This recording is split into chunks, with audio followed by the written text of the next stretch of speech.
And I were just going to talk a little bit about poems that kind of influenced us growing up, and rather than doing kind of a critical exegesis, kind of talk about sort of what we sort of like about these poems and how they sort of changed our ideas about poetry and how to write it. I guess when I was a kid, poetry was always taught as this a puzzle, like, or a code to crack, and I was always the kid who got the what does the apple stand for in this poem question wrong.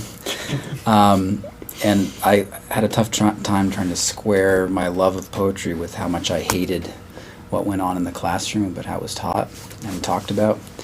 And so it was really only when I discovered the poetry of William Carlos Williams that I was able to kind of find a poetry that I would actually want to read and write and I could talk about with my friends. And so I was actually, like, I think 15 or 16, and I got an old book of William Carlos Williams off the shelf, and I had this weird kind of aha moment where I read the entire selected poems like one night or something. But the poem that actually did it got me into it was this one called Between Walls, that I thought I would just read. Between walls, the back wings of the hospital where nothing will grow lie cinders in which shine the broken pieces of a green bottle. And it's kind of a innocuous little poem, but I actually had a strange experience where, like, Emily Dickinson says, when you read a good poem, it's like the top of your head has been lifted off. And for me, this was that moment. There was this sort of sense that poetry really was everywhere, and that the materials for poetry are all around us. Before that, I always thought poetry had to be about nymphs and satyrs frolicking in the glen, and written in iambic pentameter. And yet, here with Williams, there was ordinary, everyday subject matter that, and poetry became more about paying attention to what is, what's close to the nose, as Williams would say, rather than sort of coming up with complex and pretty ways of saying things. I was also thinking about how I got turned on to poetry, and I remember, it must have been like 5th grade or something like that, and I wrote something that I can't even remember what it is anymore, but I wrote something that it was rambling and just kind of very spontaneous, going on my nerve, and it was summarily dismissed at school, and I had been really excited about it. And then it just went dormant. So, like, poetry just for me just kind of went away.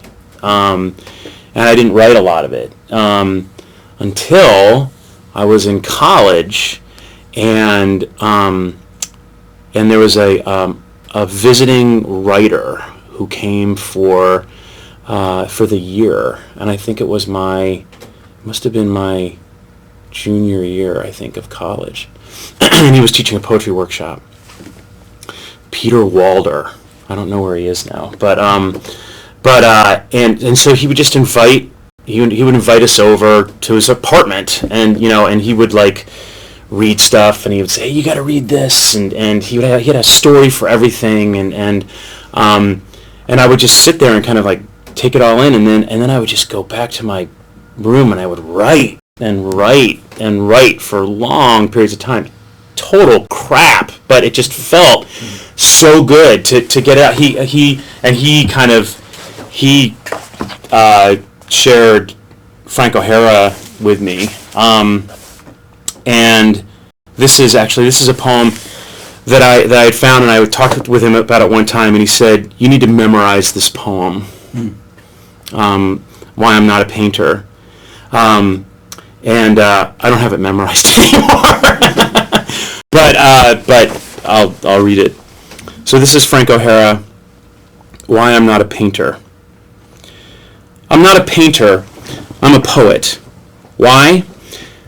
I think I'd rather be a painter, but I'm not.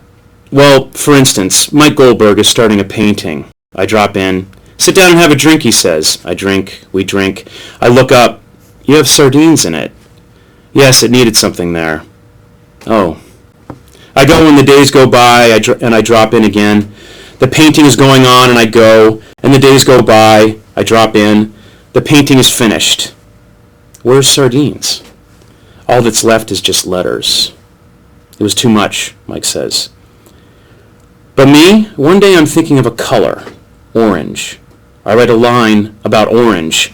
Pretty soon it is a whole page of words, not lines. Then another page. There should be so much more. Not of orange, of words, of how terrible orange is and life. Days go by. It is even in prose. I'm a real poet. My poem is finished, and I haven't mentioned orange yet. It's 12 poems. I call it Oranges. And one day in a gallery, I see Mike's painting called Sardines. The reason why I really like this poem, and the reason why I like Frank O'Hara, is because he has this wonderful kind of, well, first of all, he's just wonderfully sarcastic. And funny, yeah, and slapdash. He's got this great kind of slapdash quality to him, where he permits himself to throw whatever is on his mind at the time into the poem. And as at the time, like at 19 or 20, I think like that's all I wanted to do. I just wanted to throw whatever was in my head down on paper, and I wanted to see what would happen. And I still want to do that now, but I really wanted to do it then, and to like come across a poet who said, "Yeah, that's how you do it," was really kind of affirming to me that and the same thing too, that like I didn't have to. It's not a mystery. It's not something that needs to be unlocked. It's it's not something hard. Like I don't have to sit there and go, "Oh, okay, come to me, muse." You know that like I could just sit down, and the first thing that came to my head, I could throw it down, and it could be something. And that just felt really good. To be able to to find that. I'll do another one from Williams.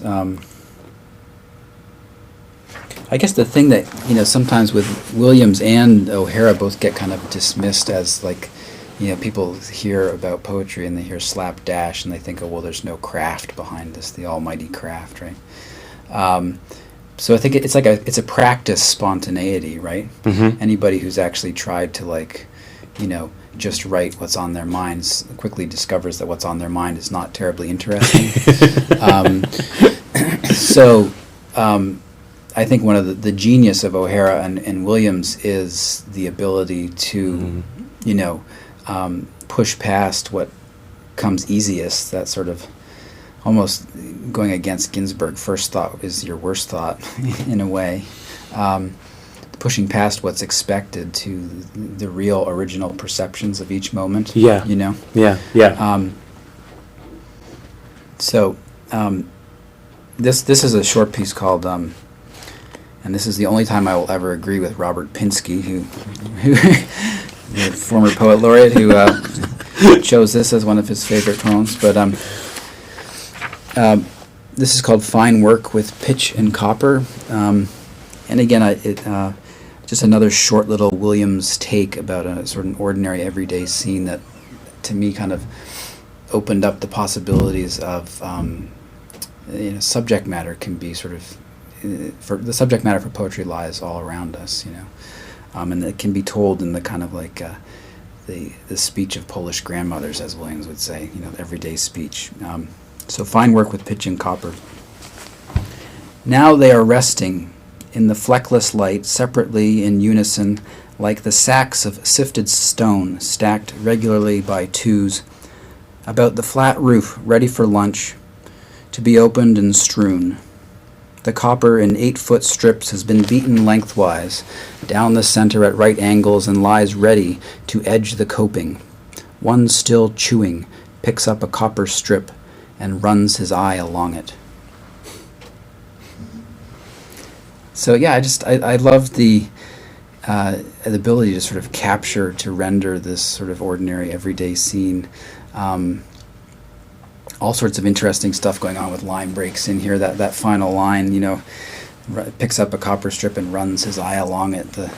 Runs his eye along it is actually the longest line in the poem, so you actually get this feeling of somebody looking down. And this sort of, this sense, I think, implied here that a poem could be an object that is as well made as a really good copper gutter, you know? I had my mansard roof fixed a couple of years ago, and I was just amazed at the sort of practiced and embodied like way these guys have of working, you know. They can be talking about something totally different, but they're bending copper perfectly in these right angles, and they get up there with the soldering gun, and there's this like just an amazing attention to what they're doing and a care, you know. So I think that, you know, I think what Williams sees in these people is that poetry can be similarly well made, right? And that, you know, by extension, our world you could care that much, not just about poetry and copper gutters, but about your world, you know. And that's the fundamental thing I think about Williams, is this like overarching sense of like appreciation and care just for what's there, that I found pretty inspiring.